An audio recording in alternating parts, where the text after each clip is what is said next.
Bonjour! Aujourd'hui, nous allons parler d'un sujet d'actualité puisque vous êtes de plus en plus nombreux à vous tourner vers le véhicule électrique et l'hybride rechargeable. Et compte tenu du contexte géopolitique actuel et des prix du carburant à la pompe, la question se pose peut-être encore plus pour certains d'entre vous. Mais voilà, c'est facile quand on habite dans une maison avec un garage et une prise à proximité. Mais qu'en est-il si vous êtes locataire ou propriétaire dans un appartement avec ou sans garage dans une copropriété?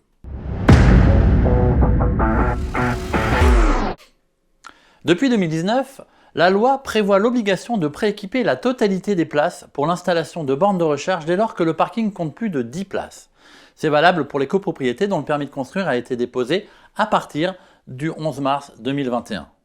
Pour les copropriétés dont le permis de construire a été déposé entre le 1er janvier 2017 et le 11 mars 2021, elles sont tout de même soumises à des obligations de prééquipement selon les règles suivantes. Si la taille du parking est supérieure ou égale à 40 places, alors 50% des places doivent être prééquipées. En dessous, 75% des places seront prééquipées. Pour tous les autres, il y a ce qu'on appelle le droit à la prise. Ainsi, vous pouvez demander l'installation à vos frais d'une borne de recharge sur votre emplacement de parking en le raccordant au compteur des parties communes de la copropriété. Sachez que depuis le 1er janvier 2021, cette loi ne s'applique pas uniquement aux parkings souterrains ou couverts, mais aussi aux places de parking extérieures tant qu'elles sont dans une enceinte privée de la copropriété.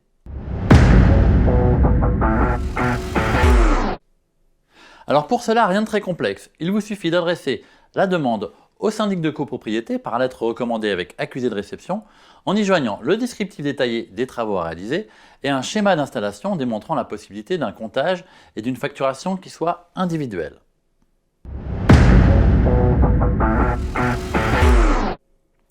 À réception, le syndic de copropriété a 3 mois pour rendre sa réponse.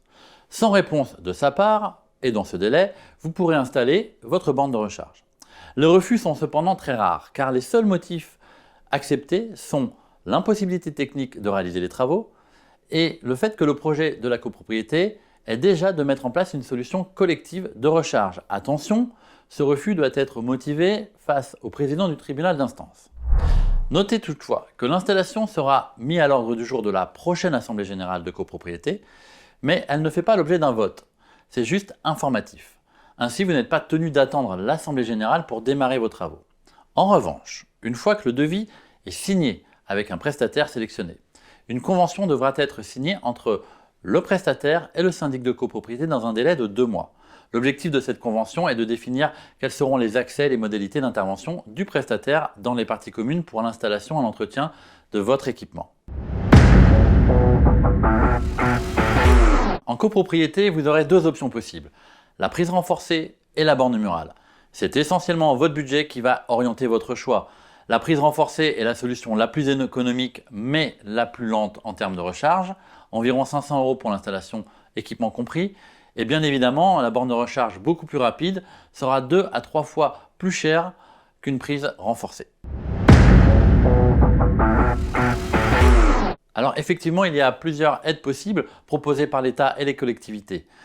Depuis le 1er janvier 2021, les particuliers mais aussi les syndics bénéficient d'une TVA à 5,5 pour l'installation et l'entretien d'une borne de recharge. Si l'immeuble d'habitation a plus de 2 ans uniquement.